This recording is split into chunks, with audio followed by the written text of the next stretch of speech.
आज़ाद जम्मू कश्मीर के अवाम को मुहैया किया गया, जिस पे हम वज़ीर-ए-आज़म पाकिस्तान शहबाज शरीफ साहब के भी मुशक्किल है।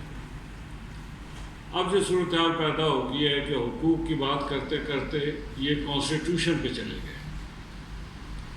और अगर कॉन्स्टिट्यूशन पे चले गए उसमें राय देना हर जमहूरी माशरे में अवाम का इख्तियार है कि वो किसी भी बात पे अपनी राय का इज़हार कर सकते हैं।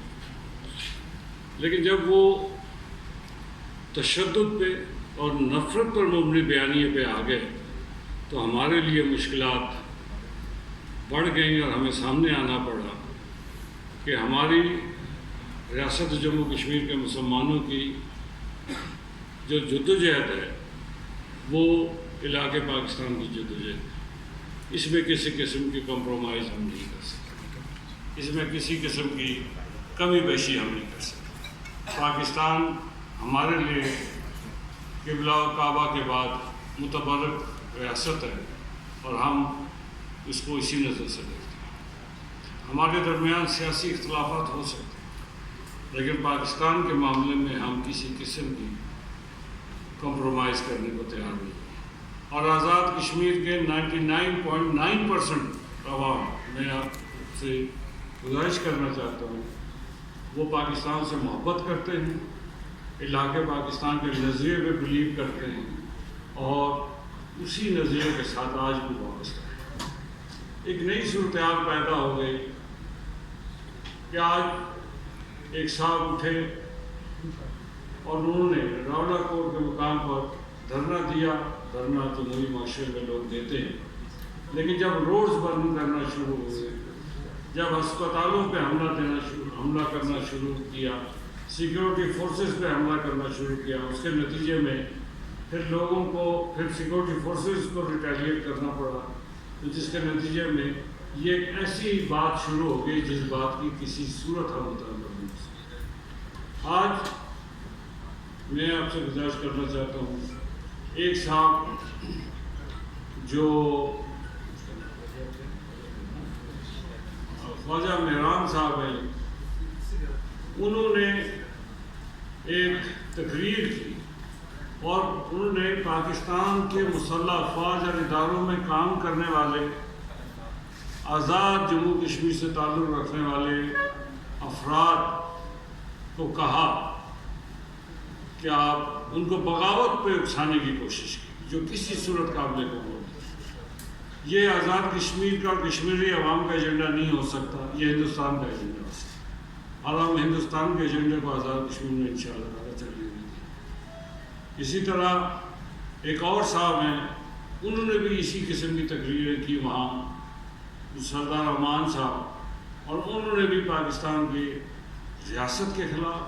पाकिस्तान के अवाम के ख़िलाफ़, पाकिस्तान के मुसल्लह अफवाज के ख़िलाफ़ जो गुफ्तगू की, उसकी भी हम शदीद अल्फाज में मज़म्मत करते हैं। और हम समझते हैं कि आज़ाद कश्मीर के अवाम को और पाकिस्तान के अवाम के दरमियान जो मोहब्बत का, खून का, नज़रिए का रिश्ता है, उस रिश्ते को कमज़ोर करने की किसी साजिश का आज़ाद कश्मीर के कोई सियासी जमात है और कोई फ़र्द है वो उसका साथ नहीं दे सकता। सरदार ठीक साहब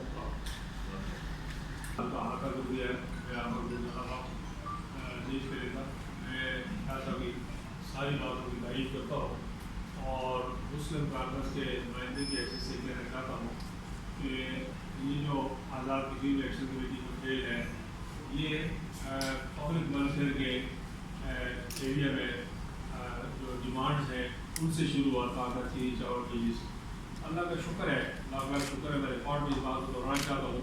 कि मुस्लिम कांग्रेस ने इनके लीगल से पहले भी अपने खदशात का ऐलान किया था, जो आप सोशल मीडिया पर देख सकते हैं। हमने 2-3 महीने पहले मैंने नीला पट में कहा था कि ये मुझे मसाइल और मुतालबात ठीक लगते हैं, लेकिन मनसूबाबंदी हिकमत अमली जो है ये मुझे तसादुम की तरफ जाती दिखाई देती है, उसमें खाली दिखाई देती है। खैर वो बात हो गई। अब ये लोग निकले, उनके मुतालबात जिनके बाद निकले माने गए और हुकूमत पाकिस्तान ने, हुकूमत आज़ाद कश्मीर ने बहुत नरमी का और बहुत मरम्मत का मुजाहरा किया। दुनिया सारी में मुज़ाकरात के जो उसूल है उनको एक तरफ रख दें और ये इनके साथ मुज़ाकरात में जो उसूल एक तरफ रख दें और सारी कंसेशन को दी गई। और अभी कभी कभी वो इस बात का जिक्र करते हैं कि जी हमारे मासूम लोगों को मारा गया, تو یہ بات آپ لوگوں کے علم میں ہے کہ چکسواری میں اور ڈڈیال میں اور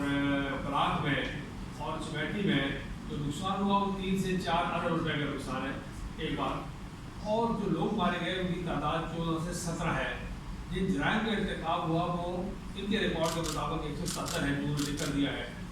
تو آپ اگر اس بات پر غور کریں کہ اگر یہ قتل کسی اور کے متھے ہوتا، جرائم کسی اور کے متھے ہوتے،